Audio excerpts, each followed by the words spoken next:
ನಮಸ್ಕಾರ. ನಾನು CB ರಂಗನಾಥ್. ಪ್ರೀತಿ ಮಕ್ಕಳೇ, ನೀತಿಕತೆ ಸಂಖ್ಯೆ 251. ಇವತ್ತಿನ ಕತೆ ಫಲಭೂತಿ. ಪದ್ಮಪುರ ಅನ್ನೋ ಒಂದು ಊರು. ಅಲ್ಲಿ ನಮ್ಮ ಫಲಭೂತಿ ಇದ್ದ. ಅವ್ರ ತಂದೆ ತೀರ್ಕೊಂಡು ಹೋಗಿದ್ದಾರೆ. ಇವರಿಗೆ ಇಬ್ಬರು ಅಣ್ಣಂದಿರಿದ್ದಾರೆ. ಅವ್ರಿಗೂ ಮದುವೆ ಆಗಿದೆ, ಇವನಿಗೂ ಮದುವೆ ಆಗಿದೆ. ಇವರೆಲ್ಲರೂ ಬ್ರಾಹ್ಮಣರು. ಅವರ ಅಪ್ಪ ಇವರಿಗೆ ಚೆನ್ನಾಗಿ ವೇದಾಭ್ಯಾಸ ಮಾಡಿಸಿ ಪೌರೋಹಿತ್ಯ ಎಲ್ಲವನ್ನು ಕಲಿಸಿದ್ರು. ಈತ ಜಪ ತಪ ಅನುಷ್ಠಾನಗಳನ್ನು ಮಾಡ್ತಿದ್ದ ಮಹಾಜ್ಞಾನಿ. ಊರಲ್ಲಿ ಒಂದಿಷ್ಟು ಭೂಮಿ ಇತ್ತು, ವ್ಯವಸಾಯ ಮಾಡ್ಕೊಂಡು ಪೌರೋಹಿತ್ಯ ಮಾಡ್ಕೊಂಡು ಜೀವನ ಮಾಡ್ಕೊಂಡಿದ್ದ. ಆದರೆ ಏನಾಗ್ಬಿಟ್ಟಿದ್ದು, ಏನೇನೋ ಕಾರಣಕ್ಕೆ ಅಣ್ಣಂದ್ರ ಜೊತೆಗೆ ತುಂಬ ಜಗಳ ಆಗಿಬಿಡ್ತು. ಈತನಿಗೆ ತುಂಬ ನೋವಾಯಿತು. ಆಸ್ತಿ ಪಾಸ್ತಿ ಯಾವುದರಲ್ಲೂ ಏನೂ ಪಾಲು ಕೇಳದೆ ತಗೊಳ್ಳದೆ ಎಲ್ಲವನ್ನು ಬಿಟ್ಟು ಹೆಂಡತಿ ಜೊತೆ ಈತ ದೇಶಾಂತರ ಹೊರಟು ಬಿಟ್ಟ.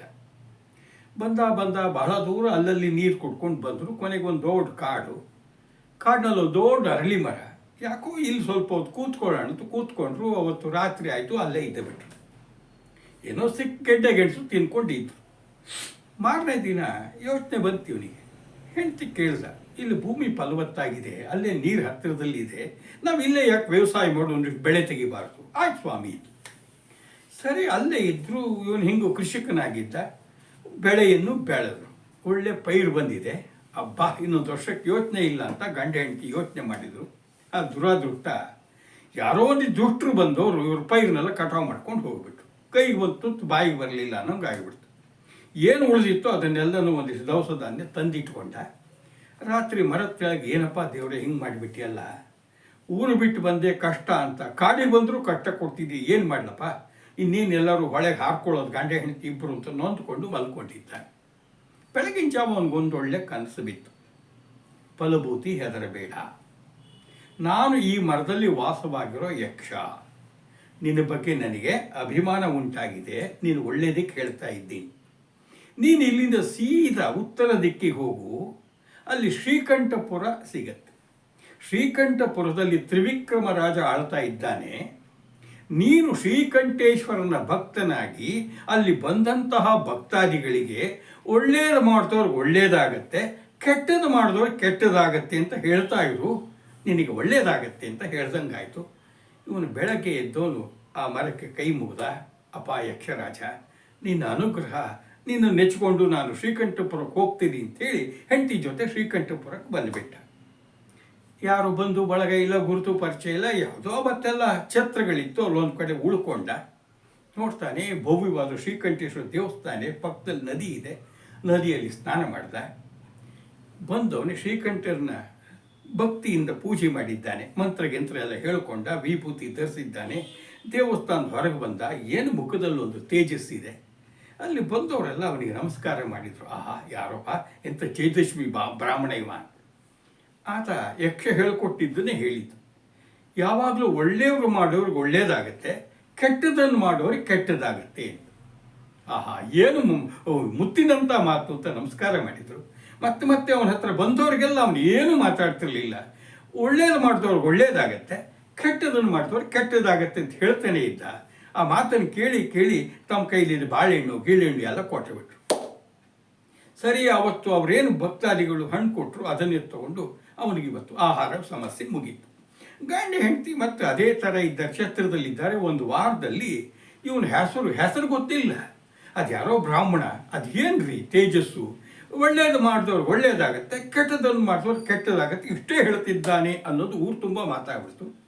ಈ ವಿಷಯ ನಮ್ಮ ತ್ರಿವಿಕ್ರಮ ರಾಜನ ಆಸ್ಥಾನದಲ್ಲೂ ಬಂತು. ರಾಜನಿಗೆ ಕುತೂಹಲ ಆಯಿತು. ಈ ಫಲಭೂತಿಯನ್ನು ಗೌರವದಿಂದ ಕರೆಸ್ಕೊಂಡ. ಸ್ವಾಮಿ, ತಾವ್ಯಾರು, ನಮ್ಮಿಂದ ಏನಾಗಬೇಕು, ದಯವಿಟ್ಟು ಹೇಳಿ ಎಂದಾಗ, ಮಹಾರಾಜ, ನಾನು ಫಲಭೂತಿ ಅನ್ನೋ ಬ್ರಾಹ್ಮಣ, ದೇಶಾಂತರದಿಂದ ಹೊರಟಿದ್ದೀನಿ, ಶ್ರೀಕಂಠೇಶ್ವರನ ಆರಾಧನೆ ಮಾಡ್ತಾ ಇದ್ದೀನಿ, ಮುಂದೆ ಹೋಗಬೇಕು ಅಂತಿದ್ದೀನಿ ಎಂದಾಗ, ಸ್ವಾಮಿ ಆಗಬಾರ್ದು. ನೋಡಿ, ನೀವೇನು ಹೇಳ್ತಿದ್ದೀರಿ ಮಹಾರಾಜ, ಒಳ್ಳೇದು ಮಾಡಿದವ್ರಿಗೆ ಯಾವತ್ತೂ ಒಳ್ಳೇದಾಗತ್ತೆ, ಕೆಟ್ಟದನ್ನು ಮಾಡೋರಿಗೆ ಕೆಟ್ಟದಾಗತ್ತೆ. ಆಹಾ, ಮುತ್ತಿನಂಥ ಮಾತು. ನಿಮ್ಮಂಥವ್ರು ಎಲ್ಲೂ ಹೋಗಬಾರ್ದು, ನಿಮ್ಮಂಥ ಸಜ್ಜನರು ನಮ್ಮಲ್ಲಿ ಇರಬೇಕು ಅಂಥೇಳಿ ಒಂದು 5 ಗ್ರಾಮವನ್ನು ಈ ಫಲಭೂತಿಗೆ ಉಡುಗೊರೆಯಾಗಿ ಕೊಡಿಸ್ಬಿಟ್ಟ. 5 ಗ್ರಾಮ ಉಡುಗೊರೆಯಾಗಿ ಬಂದ ಮೇಲೆ 5 ಗ್ರಾಮಕ್ಕೆ ನಮ್ಮ ಫಲಭೂತಿ ಯಜಮಾನ. ಹಿಂದಿನ ದಿನ ತಿನ್ನೋ ಗತಿ ಇಲ್ಲ, ಇವತ್ತು 5 ಹಳ್ಳಿಗಳಿಗೆ ಯಜಮಾನ. ಇವನಿಗೊಂದು ಮನೆ ಕೊಟ್ಟರು. ಆಳು ಕಾಳು ಹಸು ಕರು ಎಲ್ಲ ಬಂದುಬಿಡ್ತು. ಏನು ವೈಭವ, ಆದರೆ ಅಹಂಕಾರ ಪಡಲಿಲ್ಲ.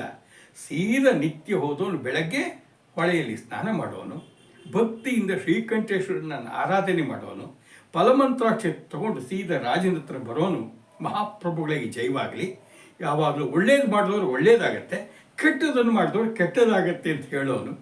ರಾಜ ಆತನಿಂದ ಫಲಮಂತ್ರಾಕ್ಷಿ ತಗೊಂಡು ಮಧ್ಯಾಹ್ನ ತನಕ ರಾಜನ ಜೊತೆ ಇದ್ದು ಆ ವಿಷಯ ಮಾತಾಡಿ ಸಲಹೆ ಕೊಡ್ತಿದ್ದ, ತನ್ನ ಕೈಲಾಗಿ ಸಹಾಯ ಮಾಡ್ತಿದ್ದ. ಮಧ್ಯಾಹ್ನ ಸೀದಾ ಮನೆಗೆ ಹೋಗಿ ಊಟ ಮಾಡಿ ವಿಶ್ರಾಂತಿ ತಗೊಳ್ತಿದ್ದ. ಹೀಗೆ ದಿನಚರಿ.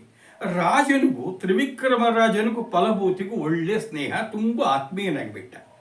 ಆದರೆ ಫಲಭೂತಿ ಯಾವತ್ತೂ ಅಹಂಕಾರ ಪಡಲಿಲ್ಲ, ರಾಜನ ಸ್ನೇಹವನ್ನು ದುರುಪಯೋಗ ಪಡಿಸ್ಕೊಳ್ಳಿಲ್ಲ. ಯಾವಾಗಲೂ ಅವನು ಯಾರನ್ನು ನೋಡಿದ್ರು ಹೇಳ್ತಾ ಇದ್ದಿದ್ದು ಒಂದೇ ಮಾತು, ಒಳ್ಳೇದು ಮಾಡಿದವ್ರಿಗೆ ಒಳ್ಳೇದಾಗತ್ತೆ, ಕೆಟ್ಟದನ್ನು ಮಾಡಿದವ್ರಿಗೆ ಕೆಟ್ಟದಾಗತ್ತೆ ಅಂತ. ಸರಿ, ಹೀಗಿರ್ಬೇಕಾದ್ರೆ ಏನಾಗಿದೆ, ರಾಜ ಒಂದು ಸಾರಿ ಬೇಟೆಗೆ ಅಂತ ಹೋಗಿದ್ದ. ಬೇಟೆಗೆ ಹೋಗಿ ಅರಮನೆಗೆ ಬರೋಷ್ಟೊತ್ತಿಗೆ 3 ದಿನ ಆಗಿಬಿಟ್ಟಿದೆ. ರಾತ್ರಿ ಸೀದಾ ಆತ ಸ್ನಾನ ಮಾಡಿ ಅಂತಃಪುರ ಪ್ರವೇಶ ಮಾಡಿ ನೋಡ್ತಾನೆ. ಆಶ್ಚರ್ಯ, ಗಾಬರಿ. ಯಾಕೆಂದರೆ ಅಂತಃಪುರದ ಕೋಣೆ ಒಳಗೆ ಮಹಾರಾಣಿ ಮೈ ಮೇಲೆ ಬಟ್ಟೆ ಇಲ್ಲದೆ ಕೂದಲು ಕೆದರ್ಕೊಂಡು ಕೂತು ಬಿಟ್ಟಿದ್ದಾಳೆ. ನೋಡಿದರೆ ಸುತ್ತಲೂ ರಂಗೋಲಿ ಹಾಕಿದೆ, ವಿವಿಧ ರೀತಿ ಬಣ್ಣದ ಹೂವಿದೆ. ಒಂದು ಕಡೆಗೆ ನರಮಾಂಸ, ಇನ್ನೊಂದು ಕಡೆಗೆ ಹೆಂಡ, ಇನ್ನೊಂದು ಕಡೆಗೆ ತಲೆ ಬುರುಡೆ, ಇವೆಲ್ಲ ಇದು ಏನೋ ಪೂಜೆ ಮಾಡಮ್ಮ ಅಂತ ಹೇಳ್ತಿದ್ದಾಳೆ. ಗಾಬರಿ ಆಗ್ಬಿಡ್ತು. ರಾಜ ಅನಿರೀಕ್ಷಿತ ಬಂದಾಗ ಅವಳಿಗೂ ಗಾಬರಿಯಾಗಿ ತಕ್ಕನ ಬಟ್ಟೆ ತೊಗೊಂಡು ಮೈ ಮೇಲೆ ಹಾಕ್ಕೊಂಡ್ಳು. ಮಹಾರಾಣಿ, ಏನಿದು ಅಂತ ಕೇಳ್ದ. ಮಹಾಪ್ರಭುಗಳೇ, ಇದು ನಿಮ್ಮ ಒಳ್ಳೆಯದಕ್ಕೋಸ್ಕರವೇ ನಾನೊಂದು ಪೂಜೆ ಮಾಡ್ತಾ ಇದ್ದೆ, ದಯವಿಟ್ಟು ನೀವು ಅಭಯ ಕೊಟ್ಟರೆ ಮಾತ್ರ ಏನೇನು ಅಂತ ಹೇಳ್ತೀನಿ ಅಂದಾಗ, ರಾಣಿ ಹೆದರಬೇಡ, ಎಷ್ಟಾದರೂ ನೀನು ಅರ್ಧಾಂಗಿ, ಇಷ್ಟೊಷ್ಟು ಸಂಸಾರ ಮಾಡಿದ್ರು, ಹೇಳು ಏನಾಗಬೇಕು, ನನ್ನಿಂದ ಇದೆಲ್ಲ ಏನಿದು ವಿವರವಾಗಿ ಹೇಳು ಅಂತ ಹೇಳಿದ್ಲು. ಮಹಾಪ್ರಭು, ನಾನು ಬಾಲಕಿಯಾದಾಗಲೇ ನನ್ನ ಸಖಿಯರ ಜೊತೆಗೆ ಹೋಗಿ ಕುತೂಹಲದಿಂದ ಗಣೇಶನನ್ನು ಪೂಜೆ ಮಾಡೋಕ್ಕೆ ಶುರು ಮಾಡಿದೆ.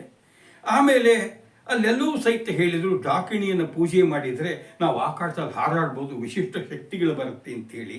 ನಾನು ಸಹಿತ ಅವ್ರದ್ದು ಅದೇ ರೀತಿ ಪೂಜೆ ಗೀಜೆ ಮಾಡಿದಾಗ ನಾನು ಆಕಾಶದಲ್ಲಿ ಹಾರೋ ಶಕ್ತಿಯನ್ನು ಪಡ್ಕೊಂಡೆ. ಆಮೇಲೆ ನಾನು ಈಗ ಡಾಕಿಣಿಗಳಿಗೆ ಚಕ್ರವರ್ತಿನಿಯಾಗಿಬಿಟ್ಟಿದ್ದೀನಿ, ಗುಟ್ಟಾಗಿಟ್ಟಿದ್ದೆ.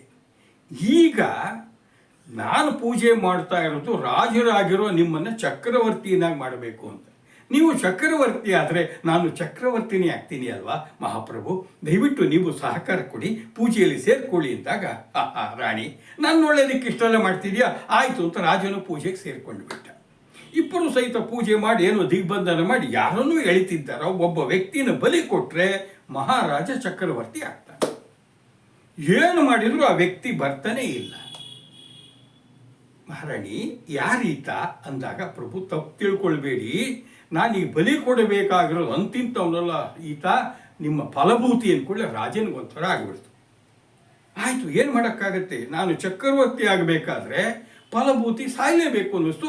ಆಯಿತು ಮಹಾರಾಣಿ ಅಂತ. ಆದರೆ ಏನು ಮಾಡೋದು, ಇವನನ್ನು ಎಳೆಯೋಕ್ಕೆ ಆಗ್ತಿಲ್ಲ, ಬಹಳ ಶಕ್ತಿಶಾಲಿ ಅಂತ. ಅಯ್ಯೋ ಮಹಾರಾಣಿ, ಯೋಚನೆ ಮಾಡಬೇಡ, ನಿನ್ನ ಮಂತ್ರಶಕ್ತಿಯಿಂದ ಫಲಭೂತಿಯನ್ನು ನಮಗೆ ಬಲಿ ಪಡೆಯೋಕ್ಕಾಗದೇ ಇದ್ರು ಸಹಿತ ಒಂದು ಕೆಲಸ ಮಾಡು, ನಾಳೆ ನನ್ನ ರಾಜಶಕ್ತಿ ಅಧಿಕಾರವನ್ನು ಬಳಸ್ಕೊಂಡು ಉಪಾಯ ಕೆಲಸ ಸಾಧಿಸೋಣ ಅಂತ ಹೇಳಿಬಿಟ್ಟ. ಸರಿ, ಪೂಜೆಯಲ್ಲಿ ನಿಂತು ಬೆಳಕರಿತು. ಸರಿ, ಬೆಳಗ್ಗೆ ಅಡಿಗೆಯನ್ನು ಕರೆಸ್ತ ರಾಜ. ಸಾಹಸಿಗ ಅಂತೇಳಿ ಅವನ ಹೆಸರು. ನೋಡು ಸಾಹಸಿಗ, ಇವತ್ತು ನಿನ್ನ ಪಾಕಶಾಲೆಗೆ ಒಬ್ಬ ವ್ಯಕ್ತಿ ಬರ್ತಾನೆ, ಅವನು ಯಾರು ಬೇಕಾದ್ರೂ ಆಗಿರಲಿ. ಮಹಾರಾಜರು ಮತ್ತು ಮಹಾರಾಣಿ ಮಧ್ಯಾಹ್ನ ಭೋಜನಕ್ಕೆ ಬರ್ತಾರೆ, ಅಡಿಗೆ ಬೇಗ ಸಿದ್ಧವಾಗಿರಬೇಕು ಅನ್ನೋ ಸಂದೇಶ ತರ್ತಾನೆ. ಅವನು ಯಾರು ತಂದ್ರು ಅವನು ನೋಡಿ ಹಿಡ್ಕೊಂಡು ಕಡ್ದು ತುಂಡು ಮಾಡಿ ಅವ್ರ ಮಾಂಸದಲ್ಲಿ ಅಡಿಗೆ ಮಾಡಿ ನಮ್ಮಿಬ್ಬರಿಗೆ ಬಡಿಸಬೇಕು, ನಿನಗೆ ಬಹುಮಾನ ಕೊಡ್ತೀನಿ ಅಂತ ಹೇಳಿದ. ಆಯ್ತು ಮಹಾಪ್ರಭು ಅಂದ್ಬಿಟ್ಟ. ಈ ಕಡೆಗೆ ಏನಾಗಿದೆ, ಬೆಳಗ್ಗೆ ಮಾಮೂಲಿ ಹಾಗೆ ಶ್ರೀಕಂಠೇಶ್ವರನ ಪೂಜೆ ಮಾಡಿ ಫಲಮಂತ್ರಾಕ್ಷತೆ ತಗೊಂಡು ನಮ್ಮ ಫಲಭೂತಿ ಮಹಾರಾಜನ ಅರಮನೆಗೆ ಬಂದ. ಮಹಾಪ್ರಭುಗಳಿಗೆ ಜಯವಾಗಲಿ, ಒಳ್ಳೇದು ಮಾಡಿದವ್ರಿಗೆ ಒಳ್ಳೇದಾಗತ್ತೆ, ಕೆಟ್ಟದನ್ನು ಮಾಡೋರಿಗೆ ಕೆಟ್ಟದಾಗತ್ತೆ ಅಂತ ಹೇಳ್ದ. ಮಹಾರಾಜನಿಗೆ ಒಂಥರ ಆಯ್ತು ಎದೆನಲ್ಲಿ. ಅದು ಇದು ಮಾತಾಡ್ತಾ ಮಂತ್ರಾಕ್ಷತೆ ಪ್ರಸಾದ ಎಲ್ಲ ತಗೊಂಡು, ಫಲಭೂತಿಗಳೇ ಬಹಳ ಸಂತೋಷ ಆಯಿತು ಅಂತ ಹೇಳ್ತಾ, ನೋಡಿ ನಿಮ್ಮಿಂದ ಒಂದು ಕೆಲಸ ಆಗಬೇಕಿತ್ತು. ಅಯ್ಯೋ ಮಹಾಪ್ರಭು, ಕೆಲಸ ಆಜ್ಞೆ ಮಾಡಿ ಅಂದ್ಬಿಟ್ಟ. ಮುಂದೇನಾಗತ್ತೆ ಅಂತ ಗೊತ್ತಿಲ್ಲ ಫಲಭೂತಿಗೂ. ನೋಡಿ, ಸ್ವಲ್ಪ ನೋಡಿ, ಯಾರು ಸೇವಕರೇ ಇಲ್ಲ. ಇವತ್ತು ನಮ್ಮ ಪಾಕಶಾಲೆಗೆ ಹೋಗಿ ಒಂದು ಸುದ್ದಿಯನ್ನು ತಲುಪಿಸ್ಬೇಕಿತ್ತು ನಮ್ಮ ಅಡಿಗೆ ಸಾಹಸಿಕನಿಗೆ. ಮಧ್ಯಾಹ್ನ ಮಹಾರಾಣಿ ಮತ್ತು ಮಹಾರಾಜರು ಭೋಜನಕ್ಕೆ ಬರ್ತಾರೆ, ಬೇಗ ಅಡುಗೆ ಸಿದ್ಧವಾಗಲಿ ಅಂತ ಹೇಳಬೇಕಿತ್ತು, ನೀವು ಒಂಚೂರು ಹೇಳಿ ಬರೋಕ್ಕಾಗ್ತಾ? ಅಯ್ಯೋ ಮಹಾಪ್ರಭು, ಹೇಳಿ ಹಿಂಗೆ ಹೋಗಿ ಹಿಂಗೆ ಬರ್ತೀನಿ ಅಂತ ಹೊಂಟುಬಿಟ್ಟ. ಮಹಾರಾಜ ರಾಣಿ ಮುಖ ನೋಡ್ಕೊಂಡು ನಕ್ಕರು. ಅಂದರೆ ನಮ್ಮ ಕೆಲಸ ಆಗತ್ತೆ, ನಾನು ಇನ್ನೇನು ಚಕ್ರವರ್ತಿ ಆದಂಗೆ ನೀ ಚಕ್ರವರ್ತಿನಿ ಅಂತ ಸುಲಭ ಕೆಲಸ ಆಗ್ತಾ ಇದೆ ಅಂತ. ಆದರೆ ನಾವು ಅಂದ್ಕೊಳ್ಳೋದೊಂದು, ಆಗೋದು ಇನ್ನೊಂದು. ಈತ ಹೊರಟ ಹೊರಟ ಹೊರಟ ತನ್ನ ಮೃತ್ಯು ಎಲ್ಲಿದೆ ಅಲ್ಲೇ ಹುಡ್ಕೊಂಡು ಹೊಟ್ಟಿದ್ದು ಗೊತ್ತೇ ಇಲ್ಲ. ಇನ್ನೇನೊಂದು 20-25 ಅಡಿ ದೂರ ಇದೆ ಪಾಕಶಾಲೆಗೆ. ಹೆಜ್ಜೆ ಮೆಟ್ಲ ಮೇಲೆ ಇಡ್ತಾ ಇದ್ದಾನೆ. ಹಿಂದ್ಗಡೆಯಿಂದ ಯಾರೋ ಫಲಭೂತಿಗಳೇ ಫಲಭೂತಿಗಳೇ ಅಂತ ಕೂತ್ಕೊಂಡು ಓಡ ಬರ್ತಿದ್ದಾರೆ. ಇವನು ನಿಂತ ತಿರುಗಿ ನೋಡ್ತಾನೆ, ನಮ್ಮ ಮಹಾರಾಜನ ಏಕಮಾತ್ರ ಕುಮಾರ, ರಾಜಕುಮಾರ, ಈಗಿನ ಯುವರಾಜ ಆತ ಬಂದ. ಫಲಭೂತಿಗಳೇ, ಎಲ್ಲೆಲ್ಲಿ ಹುಡುಕೋದು ನಿಮ್ಮನ್ನ? ರಾಜ್ಕುಮಾರ, ಯಾಕೆ ಅಷ್ಟೊಂದು ಹುಡುಕ್ತಿ? ನಿಂದೇನಾಗಬೇಕು? ಅಯ್ಯೋ ಫಲಭೂತಿಗಳೇ, ನಾಳೆ ನೋಡಿ ಹಬ್ಬ.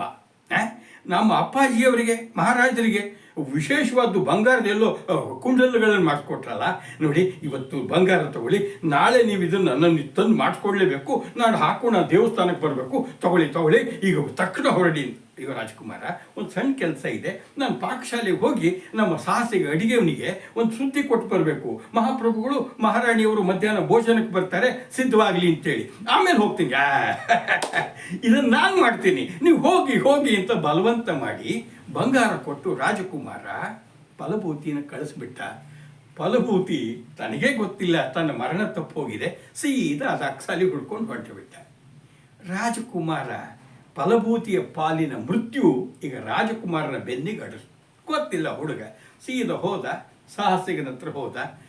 ಸಾಹಸಿಗ, ಮಹಾಪ್ರಭುಗಳು ಮತ್ತು ಮಾತೃಶ್ರೀ ನಮ್ಮ ಮಹಾರಾಣಿ ಇಬ್ಬರು ಸಹಿತ ಮಧ್ಯಾಹ್ನ ಭೋಜನಕ್ಕೆ ಬರ್ತಾರೆ, ಬೇಗ ಅಡಿಗೆ ಸಿದ್ಧವಾಗಲಿ.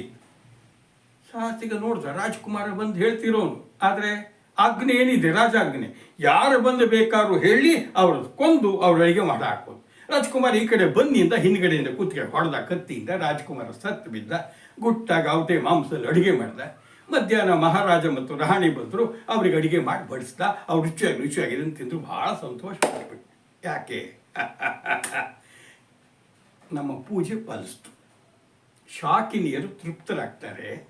ಇನ್ನು ನಾನು ಚಕ್ರವರ್ತಿ ಆಗಿಬಿಡ್ತೀನಿ, ನನ್ನ ಹೆಂಡತಿ ಚಕ್ರವರ್ತಿನಿ ಆಗ್ತಾಳೆ, ಅವಳಿಂದ ಇಷ್ಟೆಲ್ಲ ಆಗ್ತಾರೆ, ಎಷ್ಟು ಧನ್ಯವಾದ ಹೇಳಿದ್ರು ಸಾಲದು ಅಂತ.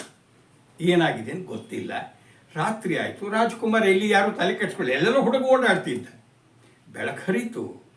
ಮಾಮೂಲಿ ಹಾಗೆ ಯಾರು ಫಲಭೂತಿ ಸ್ನಾನ ಮಾಡಿ ಶ್ರೀಕಂಠೇಶ್ವರ ಪೂಜೆ ಮಾಡಿ ಫಲಮಂತ್ರಾಕ್ಷ ತಗೊಂಡು ಮಹಾರಾಜ ಮತ್ತು ರಾಣಿಗೆ ಎದುರುಗಡೆಗೆ ಬಂದೇ ಬಿಟ್ಟಿದ್ದಾನೆ. ಮಹಾಪ್ರಭುಗಳಿಗೆ ಜಯವಾಗಲಿ, ಯಾವಾಗಲೂ ಒಳ್ಳೇದನ್ನು ಮಾಡೋರು ಒಳ್ಳೇದಾಗತ್ತೆ, ಕೆಟ್ಟದನ್ನು ಮಾಡೋರು ಕೆಟ್ಟದಾಗತ್ತೆ ಅಂತ ಹೇಳ್ತಾ ಇದ್ದಾನೆ. ರಾಜ ಭಯದಿಂದ ನಡಗಬಿಟ್ಟ. ಏನಿದು ಪಿಚಾಚಿ ಬಂದುಬಿಟ್ನ? ನಮ್ಮ ಫಲಭೂತಿ ದೇವಗಿವಾಗಿದ್ದಾನಂತ. ಫಲಭೂತಿಗಳೇ, ಏನಿದು ರಾಜಪಂಪರ್ವ, ಯಾಕೆ ಗಾಬರಿ? ಏನಾಯ್ತು ಯಾಕೆ ಹೆದರ್ತಿದ್ದೀರಾ? ಏನಾಯ್ತು? ಏನಿಲ್ಲ. ಮತ್ತೆ ನೀವು ನಿನ್ನೆ ನಮ್ಮ ಬಾಣಸಿಗ ಸಾಹಸಿಗನ ಹತ್ರ ಹೋಗಿ ಸುದ್ದಿ ಕೊಡ್ಲಿಲ್ವೇ? ಅಯ್ಯೋ ಪ್ರಭು ನೋಡಿ, ಏನದು ಕುಂಡ್ಲಗಳು, ಅಯ್ಯೋ ಇದು ಯುವರಾಜರಿಗೆ ಕೊಡಲೇಬೇಕು ಅಂತ ಹುಡ್ಕೊಂಡು ಬಂದೆ. ಅದು ಸರಿಯಪ್ಪ, ನಿನ್ನೆ ಸುದ್ದಿ ಕೊಡೋಕೆ ಹೋಗಿದ್ರು ಅಲ್ಲ. ಮಹಾಪ್ರಭು ಅದೇ ಹೇಳ್ತಾ ಇದ್ದೀನಿ ಕೇಳಿ, ನಿನ್ನೆ ಇನ್ನೇನು ಅಡುಗೆ ಮನೆ ತನಕ ಹೋಗಿಬಿಟ್ಟಿದ್ದೆ. ಆಗ ನಿಮ್ಮ ಕುಮಾರರು ಓಡ್ ಬಂದು ಬಂಗಾರ ಕೊಟ್ಟು ಹೋಗು, ಅಪ್ಪಾಜಿಗೆ ಮಾಡಿಸ್ಕೊಟ್ರೆ ಕುಂಡಲಿಗೆ ಮಾಡಿಸ್ಕೊಂಬ, ಇವತ್ತು ಹಾಕ್ಕೊಳ್ಬೇಕು ಅಂತ ಒತ್ತಾಯ ಮಾಡಿ ಕಳಿಸಿದ್ರು. ನಾನು ಹೋಗಿ ಸಾಹಸರಿಗೆ ಅಲ್ಲಿ ಸುದ್ದಿ ಕೊಡಬೇಕಪ್ಪ, ರಾಜರಾಜ್ಞೆ ಅಂದರೆ ನೀನು ಹೋಗು, ನಾನು ಕೊಡ್ತೀನಿ ಅಂತ ಹೋದರು. ನಾನೀಗ ಕುಂಡಲಿಗಳು ಮಾಡಿಸ್ಕೊಂಬಂದೆ. ಮಹಾಪ್ರಭು, ಎಲ್ಲಿ ರಾಜ್ಕುಮಾರ್ ಕೊಡಬೇಕು? ತಗೊಳ್ಳಿ, ನೀವೇ ಕೊಟ್ಬಿಡಿ. ಯಾವಾಗಲೂ ಒಳ್ಳೇದು ಮಾಡಿದ್ರು ಒಳ್ಳೇದಾಗತ್ತೆ, ಕೆಟ್ಟದನ್ನು ಮಾಡೋರು ಕೆಟ್ಟದಾಗತ್ತೆ ಅಂತ ಹೇಳಿಬಿಟ್ಟೆ. ರಾಜ ತಕ್ಕಣ ಸೇವಕರು ಕಳಿಸಿ ಸಾಹಸಿಗನ್ನು ಬರಮಾಡಿಕೊಂಡ. ಅಷ್ಟೊತ್ತಿಗೆ ಮಂತ್ರಿ ಸೇನಾಧಿಪತಿ ಎಲ್ಲ ಬಂದು ಬಿಟ್ಟಿದ್ದಾರೆ. ರಾಜ ಎದೆಯೆಲ್ಲ ಉರಿತಾ ಇದೆ. ಏನಾಯ್ತು, ನನ್ನ ಮಗನ್ನೇ ಏನಾದ್ರು ಕೊಂದು ತಿಂದುಬಿಟ್ಟಿದ್ದೀವ ಅಂತ ಸಾಹಸಿಗನು ಕರೆಸ್ದ. ಸಾಹಸಿಗ, ನಿನ್ನೆ ಸುದ್ದಿ ತಂದವ್ರು ಯಾರು? ಮಹಾಪ್ರಭು ನಿಮ್ಮ ರಾಜಕುಮಾರರು. ನೀನೇನು ಮಾಡ್ದಿ? ನೀವೇನು ಆಜ್ಞೆ ಮಾಡಿದ್ರು ಅದೇ ಮಾಡಿದೆ ಪ್ರಭು ಅಂದುಬಿಟ್ಟ. ರಾಜ ತಲ್ತಲೆ, ಅಯ್ಯೋ ಪಾಪಿ ಮಹಾರಾಣಿ, ಕೇಳ್ದ್ಯಾ? ನೋಡು ದುಷ್ಟೆ ನೀಚೆ, ನೀನು ಈ ಕ್ಷುದ್ರ ಆರಾಧನೆ ಮಾಟ ಮಂತ್ರ ಅಂತ ಹೋಗಿ ನನ್ನ ಕುಲವನ್ನೇ ಹಾಳು ಮಾಡಿಬಿಟ್ಟು, ನಾನು ದುರಾಸೆಗೆ ಬಿದ್ದು ಹೀಗೆ ಮಾಡಿಬಿಟ್ಟೆ. ಅಯ್ಯೋ ಬಿಕ್ಕ ಅಳ್ತಿದ್ದಾನೆ. ಸಾಹಸಿಗರಿ ಕೈಕಾಲು ನಡುಕ್ತಾ ಇದೆ. ಅವಾಗ ಪ್ರಭು ಏನಾಯ್ತು? ಮಂತ್ರಿ ಸೇನಾಧಿಪತಿ ಕೇಳಿದ ಕಣ್ಣೀರು ಹಾಕ್ತಾ ಹೇಳಿದ ರಾಜ, ನೋಡಿ ಫಲಭೂತಿ ಹೇಳಿದ ನಿಜ.